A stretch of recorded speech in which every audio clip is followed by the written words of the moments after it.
قرآن پاک میں اللہ تعالیٰ نے حضرت ذوالقرنین کے قصے کو بیان کیا ہے۔ یہ وہ قصہ ہے جس کے بارے میں یہودیوں نے قریش مکہ سے کہا بھی آپ صلی اللہ علیہ وسلم سے 3 سوال کرو، جس میں پہلا روح کے بارے میں تھا، دوسرا صحابہ کہف کے بارے میں اور تیسرا ذوالقرنین کے بارے میں۔ انہوں نے نبی پاک سے پوچھا کہ ذوالقرنین کون تھے اور ان کا کیا نام تھا اور ان کو ذوالقرنین کیوں کہا جاتا تھا۔ تو اس کے بارے میں اول تو یہ سمجھ لینا چاہیے کہ بعض لوگوں نے ذوالقرنین کو اسکندر مقدونی بتایا ہے، جس کا وزیر ارسطو تھا۔ محققین کے نزدیک یہ بات درست نہیں ہے، اور اس کی وجہ یہ ہے کہ قرآن کے بیان سے معلوم ہوتا ہے کہ ذوالقرنین جنہوں نے یاجوج ماجوج کی حفاظت کے لیے دیوار بنائی تھی، وہ ایک مومن اور صالح آدمی تھے، اور اسکندر مقدونی کے بارے میں مشہور ہے کہ وہ جابر اور ظالم بادشاہ تھا۔ تو اب اس میں ہے کہ ذوالقرنین کو ذوالقرنین کیوں کہتے ہیں، ان کا لقب ذوالقرنین کیوں ہے۔ تو اس کے بارے میں یہ ہے کہ قرنین جو ہے یہ تثنیہ ہے کرن کا، اور عموماً کرن جو ہے سین کے لیے استعمال ہوتا ہے، اور 100 سال کی مدت کے لیے بھی لفظ کرن کا اطلاق ہوتا ہے، کیونکہ حضرت ذوالقرنین کے زمانہ سلطنت میں 2 قرنیں ختم ہو گئی تھی، یعنی 200 سال سے زیادہ انہوں نے حکومت کی تھی، اس لیے ان کو ذوالقرنین کہتے تھے۔ تو حضرت ذوالقرنین نے 3 سفر کیے تھے، جن کا ذکر اللہ نے قرآن پاک میں فرمایا ہے، مطلب انہوں نے پوری دنیا کو فتح کیا تھا۔ پہلا جو ان کا سفر ہے وہ مغرب کا سفر تھا، جب قریش نے سوال کیا کہ ذوالقرنین کے بارے میں، تب ذوالقرنین کے بارے میں اللہ تعالیٰ نے ارشاد فرمایا کہ ذوالقرنین کو زمین میں حکومت دی تھی، اور ہم نے ان کو ہر قسم کا سامان دیا تھا جو حکومت کی ضرورت پوری کرنے کے لیے ہوتا ہے۔ چنانچہ وہ اقرا پر چل دیے، یعنی مغرب کی طرف سفر کرنا شروع کر دیا۔ سفر کرتے کرتے ایسی جگہ پر پہنچے جو آفتاب غروب ہونے کی جگہ تھی، مطلب یہ ہے کہ مغرب کی جانب میں آبادی کی انتہا پر پہنچ گیا۔ وہاں انہیں ایک سیاہ مٹی والے چشمہ میں آفتاب ڈوبتا ہوا نظر آیا، اس سے سمندر کا پانی مراد ہے۔ عینٌ عربی زبان میں چشمے کو اور حامیاتن کالے رنگ کے کچڑ اور دلدل کو کہا جاتا ہے۔ صاحب روح المعانی لکھتے ہیں کہ عین حامیہ، اس سے مراد کوئی ایسا چشمہ ہے جو سمندر میں تھا، یا اس سے مراد سمندر ہی ہے، اور سمندر کو عین یعنی چشمہ نام رکھنے میں کچھ حرج نہیں، کیونکہ وہ اللہ تعالیٰ کی عظمت کے سامنے ایک قطرہ کی حیثیت نہیں رکھتا۔ لیکن کالی مٹی والے چشمے میں آفتاب غروب ہوتا ہوا نظر آنا یہ بتاتا ہے کہ دور دراز دوسرے کنارے پر آفتاب ڈوبتا ہوا معلوم ہوا، کیونکہ عام محاورہ میں کچڑ اس مٹی کو کہا جاتا ہے جو تھوڑے پانی میں ہو، اور عموماً کناروں پر تھوڑا پانی ہی ہوتا ہے۔ آفتاب حقیقت میں سمندر میں غروب نہیں ہوتا، مگر سمندر سے آگے نگاہ نہ پہنچنے کی وجہ سے سمندر ہی میں ڈوبتا ہوا معلوم ہوتا ہے۔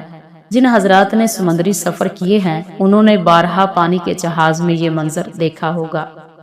وہاں جو پہنچے تو دیکھا کہ ایک قوم آباد ہے۔ اللہ تعالیٰ نے فرمایا ذوالقرنین تمہیں اختیار ہے، خواہ ان کو عذاب دو، یعنی کہ ان کو قتل کر دو، یا ان کے بارے میں نرمی کا معاملہ اختیار کرو، یعنی کہ ان کو ایمان کی دعوت دو، پھر نہ مانے تو قتل کر دینا۔ تو اس سے ایسا معلوم ہوتا ہے کہ ان لوگوں کو پہلے دعوت ایمان پہنچ چکی تھی، وہ اس کے باوجود بھی کافر تھے، اس لیے مستقل طور پر دعوت دیے بغیر بھی قتل کر دینے کا اختیار عطا فرما دیا۔ ذوالقرنین نے عرض کیا کہ ہم پہلے انہیں ایمان کی دعوت دیں گے، دعوت دینے کے بعد جس شخص نے ظلم کی راہ اختیار کی،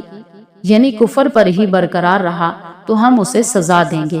قتل کریں یا اور کوئی صورت اختیار کریں، اور یہ سزا دنیاوی ہوگی۔ پھر جب وہ اپنے رب کے پاس واپس لوٹایا جائے گا، یعنی موت کے بعد بارگاہ خداوندی میں حاضر ہوگا، تو وہ اسے بری سزا دے گا، اور جو شخص دعوت حق کو قبول کرے گا اور ایمان لے آئے گا اور نیک عمل کرے گا، تو آخرت میں اس کے لیے ایمان و عمل کے بدلہ بھلائی ملے گی، یعنی جنت میں داخل ہوگا، جیسے کہ اللہ تعالیٰ نے سورۃ یونس میں فرمایا للذین احسنوا الحسنی وزیادہ، اور ہم بھی اپنے برتاؤ میں اس کو آسان بات کہیں گے، یعنی ہماری طرف سے اس پر کوئی عملی یا زبانی سختی نہ ہوگی۔ پہلے انہوں نے مغرب کا سفر کیا، اس کے بعد انہوں نے مشرق کا سفر کیا، جیسے کہ اللہ نے قرآن پاک میں فرمایا ثم اتبع سببا، مطلب مغرب کے سفر کے بعد ذوالقرنین نے مشرق کے ممالک کا رخ کیا اور مشرق کی جانب چل دیے۔ چلتے چلتے جب ایسی جگہ پہنچے جہاں آفتاب طلوع ہونے کی جگہ تھی، یعنی کہ جہاں مشرق میں آبادی کی انتہا ہو رہی تھی، وہاں پہنچ گیا تو دیکھا کہ سورج ایسی قوم پر طلوع ہو رہا ہے کہ آفتاب کے اور ان کے درمیان اللہ تعالیٰ نے کوئی آڑ نہیں رکھی، یعنی کہ یہ ایسی قوم تھی جو دھوپ سے بچنے کے لیے کوئی مکان یا خیمہ نہیں بناتے تھے، کھلے میدان میں رہتے تھے۔ ممکن ہے کہ ان کے یہاں دھوپ کی تیزی زیادہ نہ ہوتی ہو اور دھوپ میں رہنے کی عادت پڑ گئی ہو، جیسے کہ جنگلی جانور اس دھوپ میں گزارا کرتے ہیں اور سہتے رہتے ہیں، اور بارش بھی کم ہوتی ہو اور تھوڑی بہت بارش ہونے پر درختوں کے نیچے پناہ لے لیتے ہوں۔ تو ذوالقرنین نے جس قوم کو مشرق کے آخری حصے میں پایا، قرآن مجید میں اس کے بارے میں یہ نہیں بتایا کہ وہ مومن تھے یا کافر، اور نہ یہ بتایا کہ ان کے ساتھ ذوالقرنین نے کیا معاملہ کیا۔ اگر یہ لوگ کافر تھے تو بظاہر وہی معاملہ کیا ہوگا جو مغرب کی جانب رہنے والوں کے ساتھ کیا۔ آگے اللہ نے تیسرے سفر کا ذکر فرمایا کہ ثم اتبع سببا، مطلب مشرق کی جانب مطلع الشمس میں رہنے والی قوم سے فارغ ہو کر آگے بڑھے۔ چلتے چلتے ایسے مقام پر پہنچے جو دو پہاڑوں کے درمیان تھا۔ ان دونوں کے درمیانی درہ جہاں یاجوج ماجوج حملہ آور ہوتے تھے، وہاں پر کچھ لوگ آباد تھے۔ ان پہاڑوں سے دوسری سائیڈ پہ ایک ایسی قوم کو دیکھا جو کوئی بات سمجھنے کے قریب نہ تھے۔ ذوالقرنین کی زبان تو کیا سمجھتے، یہ تو لغت جاننے کی بات ہے، سمجھ بوجھ بھی بس جو ہی تھوڑی بہت تھی، لیکن دشمنوں کی وجہ سے پریشان بہت زیادہ تھے۔ تو ذوالقرنین کا اقتدار دیکھتے ہوئے اپنی مصیبت سے چھٹکارے کے لیے انہوں نے اشارے وغیرہ کے ذریعے عرض کیا کہ اے ذوالقرنین، یاجوج ماجوج زمین میں فساد مچاتے ہیں، گھاٹی کی اس طرف رہتے ہیں، یہ لوگ ہم پر حملہ آور ہو کر قتل و غارت گیری کرتے ہیں اور ہم ان کے مقابلے کی طاقت نہیں رکھتے، سو کیا آپ ایسا کر سکتے ہیں کہ ہم آپ کے لیے کچھ مال جمع کر دیں اور اس شرط پر آپ کو دے دیں کہ آپ ہمارے اور ان کے درمیان روکنے والی ایک آڑ بنا دیں تاکہ وہ ہماری طرف نہ آ سکیں۔ تو ذوالقرنین نے جواب دیا کہ مال جمع کرنے کی ضرورت نہیں، مجھے میرے رب نے جو اختیار و اقتدار عطا فرمایا ہے، جس میں مالی تصرفات بھی شامل ہیں، وہ بہتر ہے۔ ہاں اتنی بات ضرور ہے کہ تم اپنے ہاتھ پاؤں کی طاقت یعنی کہ محنت اور ہمت کے ذریعے میری مدد کرو، میں تمہارے اور ان کے درمیان ایک مضبوط آڑ بنا دوں گا۔ تم ایسا کرو کہ لوہے کے ٹکڑے لاؤ۔ چنانچہ ٹکڑے لائے گئے اور ان کو اینٹوں کی جگہ استعمال کیا اور اس طرح ان کی چنائی کی کہ ان کے درمیان لکڑی اور کوئلے رکھتے چلے گئے، یہاں تک کہ جب پہاڑوں کے درمیان والے خالی حصے کو پہاڑوں کے برابر کر دیا تو حکم دیا کہ اب اس کو دھونکو۔ تو صاحب جلالین لکھتے ہیں کہ پھونکنے کے آلات رکھ دیے گئے اور چاروں طرف آگ لگا دی گئی۔ انہوں نے اس کو پھونکنا شروع کر دیا، اتنا پھونکا کہ وہ لوہا جو ہے وہ آگ بن گیا، اندر کی لکڑی اور کوئلہ تو جل گیا اور لوہے کے ٹکڑے آگ کی طرح لال ہو کر آپس میں جڑ گئے۔